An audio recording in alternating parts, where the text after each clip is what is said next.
My golden child sister tried to frame me for providing her underage friends with alcohol, so I ruined her life and got her record marked with a felony. My sister was 18, and was my mom's golden child. My dad thankfully has a good head on his shoulders, and always called my sister out on her poop. But my mom's interference always meant my sister got off easy anyway. This is what happened back then. My parents decided to take a vacation to ski in Aspen and let my sister watch the house for them. They told her no parties, but that was a rule she straight up ignored. A day after our parents left, my sister started sending out invites to a party, and she was promising free alcohol. I didn't see that post just yet, but my sister called me and asked me to go get alcohol for her party, because I was over 21 and could legally buy it. She also wanted me to pay for it and said she'd invite me to the party and introduce me to an easy girl in order to pay me back. I told her that I wasn't going to break the law to make her happy. She should never have told people her party would have alcohol. She screamed at me over the phone that I was ruining her life, and that she couldn't take back the invites now that they were all over her FB. I looked at her post and facepalmed. I told her that what she did was really stupid, and she and her friends were all underage, so it's illegal. She tried to say it'd only be illegal if I narked on them. I said I wouldn't narc, but I wasn't going to buy her booze either. She screamed at me some more, so I hung up the phone. Well, that night my sister had the party, and someone called the police for underage drinking. After being arrested and confronted by police later on,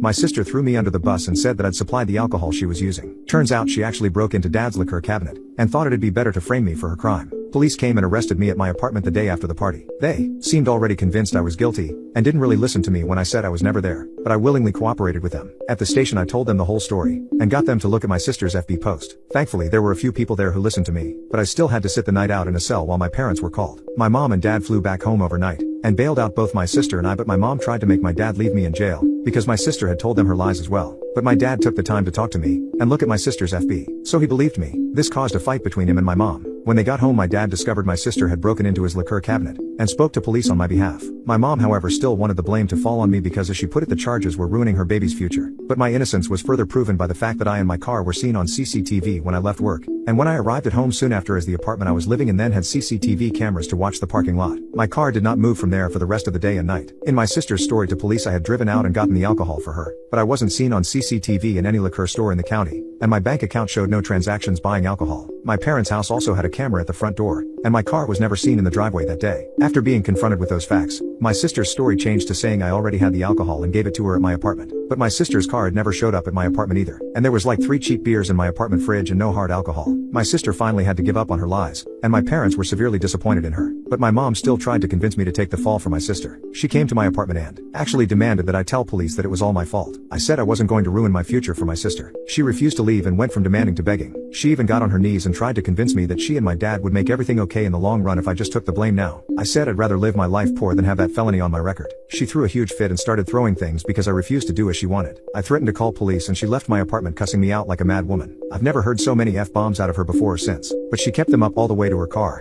and followed it up with saying she should have boarded me before driving off. I called my dad right away and told him everything that happened. He was insanely pissed and got in a huge fight with my mom as soon as she got home. She didn't even deny anything she said or did, because she deemed it would have been for the greater good of their daughter. But my dad told her she couldn't destroy me to save my sister. Then he threatened to divorce her if she didn't try to make things right. She ended up sobbing and then saying she'd do whatever he wanted. My dad said that it was couples and family counseling, or it was divorce. My mom signed a prenup before she married him, and really had no choice. In the family counseling I called her out on how she always believed my sister's lies. My sister tried to say they were not lies, but each one I pointed out from over the years said otherwise. I'd taken the time to write a list of all the ones I could remember from the past decade that had all been proven she lied, and my mom and sister were forced to stay silent as I read them all. They tried to interject repeatedly, but my dad and the counselor silenced them. My sister, now proven beyond a doubt to be a liar and a manipulator, just shut down and refused to say anything more to the counselor. And my mom finally apologized to me, but it was a forced apology because she looked so uncomfortable doing it. I told her that her apology was fake, and after so many years of favoritism the damage was already done. My relationship with her never really recovered, because she was convinced I was guilty no matter what was said until my sister admitted the truth. She then wanted me to pretend to be the guilty one anyway to protect her favorite child. But nothing went her way, so she just went back to crying about it. When my sister went to court, my mom pleaded with the judge to go easy on my sister for the charges of underage drinking and giving other underage people alcohol, as well as attempting to frame me for her crime.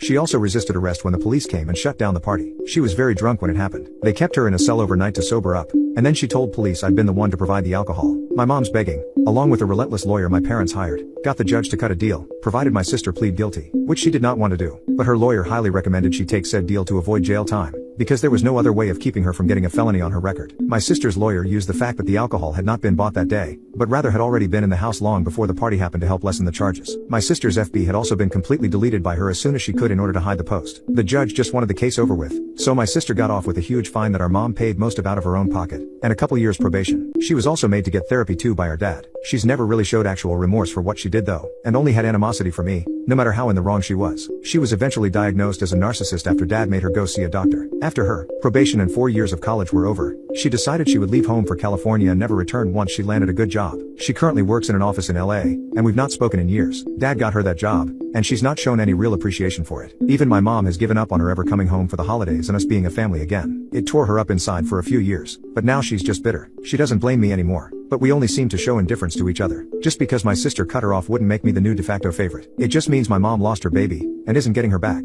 She can't leave my dad because she's too reliant on him. Despite having her own career, she'd never want to be on her own again. So she's just become a shell of her former self. Things between me and my dad are still great. He's pretty much disowned my sister for what she's done, and has stopped caring if she'll ever talk to him again. He and my mom don't even sleep in the same bedroom anymore. She moved into the guest room some 5 years ago and has stayed there. Their marriage is only one on paper days. Update 1. My sister since called home and attempted to raise hellfire. So she just started bragging about how well she did at that job. She made it to assistant manager, and is set to be next in line for full manager someday. I was unimpressed, and she demanded to know why. So I pointed out that I've moved on to managing one of dad's smaller businesses entirely. Sure, it was a technically promotion through nepotism, but I worked hard to earn it. And dad's openly stated that when he someday passes away, I'm to inherit everything. She was so angry that she hung up on me and then called our parents again. She asked dad if she'd really been disinherited, and they confirmed she was. Dad's will is set to leave her only a small settlement so she can't contest it. And if she were to try and contest it, she'd automatically get nothing. Even our mom's will has written my sister out. My sister ended up crying and saying it wasn't fair, but both of our parents pointed out that her framing me all those years ago wasn't fair. Ghosting them after they paid so much money to keep her from getting a felony and putting her through 4 years of college was unfair. They had nothing left they wanted to give. My sister ended up blocking us all from phones to social media. We can't see anything now, but we don't really care. My mom has sat me down and gave me a long-awaited, more sincere apology for what happened so long ago, especially for that day she tried to make me take the blame for my sister. Years without my sister in her life,